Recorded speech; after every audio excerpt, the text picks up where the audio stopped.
Just look at the beauty of nature guys. দেখতে পাচ্ছ কত সুন্দর লাগছে, জাস্ট অ্যামেজিং। আমাদের শহর কলকাতার বুকে এইরকম দৃশ্য সাধারণত আমরা দেখতে পাই না। তো নিউ টাউনে দেখতে পাচ্ছ এর অপোজিটেই রয়েছে কত বড় বড় কংক্রিটের বিল্ডিং, এদিকটা দেখা যাচ্ছে, কিন্তু তার মাঝখানেই একটা জায়গা রয়েছে যেখানে এত সুন্দর একটা নেচারের টাচ আমরা দেখতে পাচ্ছি। এবং এটা কতদিন থাকবে বলতে পারছি না, কারণ যে হারে নগর উন্নয়ন চলছে হয়তো দেখা যাবে এই মাঠটাও আর কিছু বছর থাকবে, তারপরে এখানেও হয়তো কোনো এরকমই সুবিশাল কোনো প্রাচীর উঠে যাবে, এরকম সুবিশাল কোনো কংক্রিটের দেওয়াল উঠে যাবে। নমস্কার, সবাইকে স্বাগতম জানাই আমার ইউটিউব চ্যানেল শুভজিৎ জার্নিতে। তো আজকের একটা খুবই র্যান্ডমভাবে এই ভিডিওটা বানাচ্ছি, কারণ আমি যাচ্ছিলাম নিউ টাউনের রাস্তা থেকে উইথাউট এনি প্রিপারেশন। আমি কোনো ব্লগ করবো বা এরকম কোনো সিদ্ধান্ত ছিল না। তো নিউ টাউন থেকে যেতে যেতে একটা দৃশ্য আমার চোখে পড়লো, যে যেহেতু শরৎকাল এসে গেছে, দুর্গাপুজো আর মাত্র 30 দিন মতন বাকি, বেশি দিন আর দেরি নয়, কিন্তু এটা শরৎকাল চলছে এবং নিউ টাউনের রাস্তার একটা নিজস্ব সৌন্দর্যতা আছে, ঠিক আছে। তো যেহেতু আমি একটা কাজে দিয়ে গেছিলাম, তো সেখান থেকে ব্যাক করার সময় জাস্ট নিউ টাউনের সৌন্দর্য দেখে আমি দাঁড়িয়ে পড়লাম। তো ভাবলাম যে তোমাদের সঙ্গে একটা ছোটো ভিডিও করে শেয়ার করি। তো দেখতে পাচ্ছি যখন আমি ব্লগ করি সাধারণত আমার সঙ্গে কোনো মাইক্রোফোন বা আদার্স ইকুইপমেন্ট থাকে, তো আজকে শুধুমাত্র আমি ফোন দিয়ে উইথাউট মাইক্রোফোন আমি রেকর্ডস নিচ্ছি, কীরকম সাউন্ড আসবে জানি না। তো যাই হোক, এইখানে আমি দাঁড়িয়ে পড়লাম জাস্ট প্রকৃতির সৌন্দর্যতা দেখে। তো দেখতে পাচ্ছ যেহেতু শরৎকাল আসছে এবং শরৎকাল মানে দেখতে পাচ্ছ আকাশ আজকের ওয়েদার দারুণ, এবং তার সঙ্গে শরৎকালের মেন বৈশিষ্ট্য আমার পিছনে দেখতে পাচ্ছ যে রয়েছে কাশবন। এবং নিউ টাউনের জায়গা থেকে যেতে গিয়ে আমার এই দৃশ্যটাই দেখে আমার বিশেষ করে চোখ আকর্ষণ করলো, যে বর্তমান সময়ে যে এত নগর উন্নয়ন বা এত কিছুর মধ্যে তো আমরা এইসব জিনিস আর সাধারণত দেখতেই পাই না চোখে। কিন্তু যেতে গিয়ে এইখানটায় দেখতে পাচ্ছ যে একটা বিশাল বড় একটা মাঠ মতন রয়েছে এবং চারধারে তোমাদের একটু উঁচু করে দেখাই, দেখতে পাচ্ছ চারধারে পুরো কাশবনে ভরে গেছে। তো এত সুন্দর লাগছে দেখে, এবং তার সঙ্গে আকাশের মেঘটাও তোমাদের একটুখানি দেখাই। হয়তো ক্যামেরাতে ফোকাস নিচ্ছে না, বাট আকাশে যেহেতু শরৎকালে যেটা পেঁজা তুলোর মতন যে ভেজা মেঘ যেটা থাকে, তো সায়েন্স একটা ভাষায় নাম আছে কিউরোমুলাস বা এরকম একটা কিছু মেঘের নাম আছে। তো সেই মেঘ দেখা যাচ্ছে এবং দেখতে পাচ্ছ প্রকৃতির যে নিজস্ব একটা সৌন্দর্যতা আছে, সেটা যারা প্রকৃতিপ্রেমী মানুষ আমার মতন তাদেরকে এই জিনিসটা খুবই আকৃষ্ট করবে। এটা হচ্ছে নিউ টাউনের রাস্তা, এবং নিউ টাউন থেকে যেতে যেতে এই দৃশ্যটা আমার চোখে পড়লো, তাই তোমাদের সঙ্গে ভাবলাম একটু শেয়ার করি। এবং এই যে দুর্গাপুজো আসছে এটা শুধু শুনতেই ভালো লাগে, কারণ এবং পুজো আসলেই পুজো এমন বুলেট ট্রেনের স্পিডে চলে যায় যে মানে বোঝা যায় না। যখন পুজো আসছে তখন প্রকৃতিও যেন নিজের মতন করে সেজে ওঠে। যেরকম পুজোর আগেই একটা আমাদের বৃষ্টি হয়, সেখানে আমাদের প্রকৃতি নতুনভাবে, যেরকম আমরা পুজোতে জামা কাপড় কিনি বা পরি, সেরকমভাবে প্রকৃতিও যেন সেরকম সবুজে তার নিজের ধরাধাম পুরো ভরে ওঠে, যেন নতুন জীবন পায়, নতুন গাছপালা জন্মায়। তো তারই একটা সিম্বলাইজ হচ্ছে আমাদের এই কাশফুল এবং একটা প্রকৃতির সৌন্দর্য। তো এবং দুর্গাপুজো আসা মানেই কাশফুল, এবং সেটা আমাদের এখন দেখা যায় না। তো চলো আমাদের বাংলার যে বিউটি অফ নেচার সেটা তোমাদের সঙ্গে একটু শেয়ার করে নিই।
পাচ্ছ আমি আরেকটু ভেতরের দিকে চলে আসলাম এবং চারধারে শুধুমাত্র দেখো কাশবন, মানে শুধুমাত্র কাশবন। এটা একটা জাস্ট একটুখানি জায়গা না, ভিডিওটা যদি একটুখানি দেখাচ্ছে, এটা কিন্তু বিশাল এরিয়া এবং নিউ টাউনে সেই সুবিশাল সব ফ্ল্যাট চারধারে রয়েছে, তার মাঝখান থেকেও একখণ্ড জায়গা রয়েছে।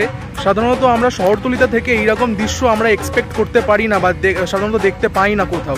তো আমাদের প্রকৃতির সঙ্গে আমাদের তাল মিলিয়ে থাকতে হবে, প্রকৃতিকে নিয়ে বাঁচতে হবে। এবং এই যে জায়গাটায় এসছি দেখতে পাচ্ছ চারদিকে এত সবুজ, এত হরিয়ালি, তার মধ্যে থেকে একটা মুক্ত অক্সিজেনের একটা ফিল পাবে। ঠিক আছে, এই জায়গাটা এসছি, দেখো একটা শহরের মধ্যে অ্যাডভান্টেজ আছে, তার নিজস্ব সুযোগ সুবিধা রয়েছে, কিন্তু তার সঙ্গেও এই যে যেটা আমাদের বাই রুটস, আমাদের যে শিখর, সেই শিখরের সঙ্গে আমরা বিচ্ছিন্ন হয়ে গেছি। তো আমার ভিডিওর মাধ্যমে জাস্ট এটাই বলা যে তোমরাও তোমাদের বাড়ির আশেপাশে একখণ্ড জমি পেলে সেখানে গার্ডেনিং করো, বাগান বানাও, সবুজের সঙ্গে টাচ রাখো। তো এখানটায় এসে আমার এই দৃশ্যটা দেখে আমার খুবই ভালো লাগলো। তো দেখতে পাচ্ছ চারদিকে পুরো সবুজ ক্ষেত, দেখে মনে হচ্ছে না ধান ক্ষেত রয়েছে চারদিকে, এবং এইখানে রয়েছে পুরো কাশবন। এই যে এই দিকটা দেখো, এখানে একটা খেজুর গাছ মতন রয়েছে এবং এখানে পুরো কাশবন, পুরোটা আমি পুরো ভেতরের দিকটা একটু এসেছি, দেখতে পাচ্ছ এই সব পুরো কাশবন রয়েছে। তো এটাই ছিল আজকের ভিডিও, একটা ছোট ভিডিও বানালাম। আশা করছি ভিডিওটি তোমাদের ভালো লেগেছে। যদি ভালো লেগে থাকে তাহলে অবশ্যই লাইক করে দাও ভিডিওতে এবং কমেন্ট করে জানাও তোমাদের কীরকম লাগছে। এবং দুর্গাপুজো তো সামনেই আসছে, দুর্গাপুজোতে আশা করছি তোমরাও খুব এনজয় করবে এবং প্রতিটি বাঙালি খুব এক্সাইটেড থাকে এই 5-6 দিনের জন্য।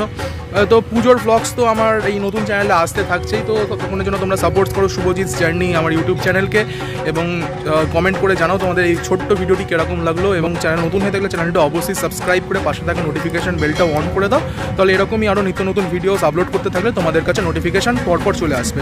তো চলো, ততক্ষণের জন্য সবাই সুস্থ থেকো, ভালো থেকো। দেখা হচ্ছে তোমাদের সঙ্গে পরবর্তী নতুন একটি কোনো ভিডিওস, এরকমই কোনো র্যান্ডম ভিডিও বানাতে পারি, কোনো টপিক্স নিয়েও আমি ভিডিওস বানাতে পারি। তো চলো, দেখতে থাকো, ততক্ষণের জন্য সবাই সুস্থ থেকো, ভালো থেকো, জয় হিন্দ।